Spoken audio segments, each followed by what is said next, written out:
little bit about green energy. There were certainly some opportunities there with everybody going green. I think that's just a regional thing, and we saw some venture capital opportunities. Do we think maybe now that we're seeing gas prices come down, because I know today I filled up for, I think, under $40, which is just incredible. But do we think that might have an effect now if gas prices are coming down? We might see less opportunities for investment in green technology, especially with vehicles. That might be something. Let's hope so. Well, let's do it this way. What do you all think?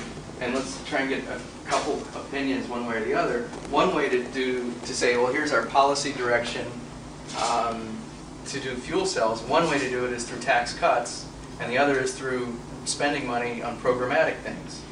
I mean, I'm very conflicted because I'm a fiscal conservative, but I think that what I've read about their policies, that at least as regards just technology alone and innovation, I think Obama's better in general, because most of the innovation doesn't come out of big companies, it comes out of small companies. They don't pay taxes.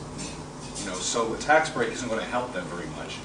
And furthermore, I don't think McCain could get a tax break through anyway with the Democratic Congress. Now, you could argue rightly that we won't be able to fund a lot of this stuff anyway with the crisis, and there's certainly something to be said for that, but I think Obama is at least trying to fund basic research, fund small companies, and get more startups, more innovation going. And I think that's the right direction.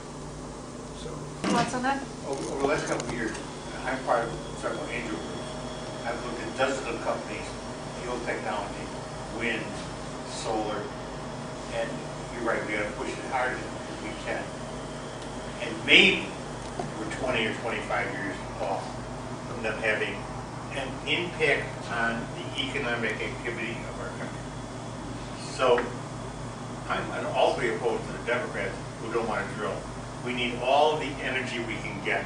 Yes, the new technology. Yes, we need to conserve, and we need nuclear, we need oil, because if you want to see the economy grow, you've got to have plenty of reasonably economically available energy. And the Democrat energy policy is a disaster. Just a disaster.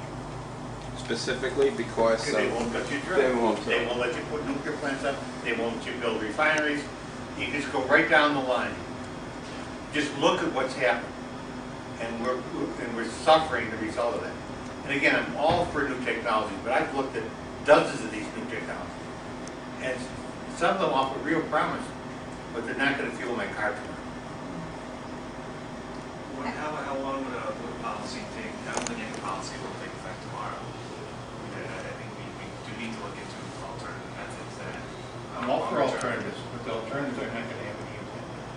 Well, I don't think we have to be thinking about tomorrow. I think we have a larger responsibility to look for, our kids' generation as well. I don't think any policy discussion should happen based on just where our gas prices are today. I think we're well review of that, and I don't think because it doesn't put gas in your car tomorrow. I don't think it should be a measurable stick of how effective or reasonable policy is.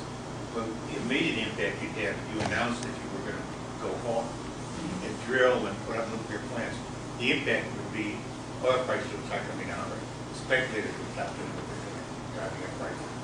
So that's the most immediate impact.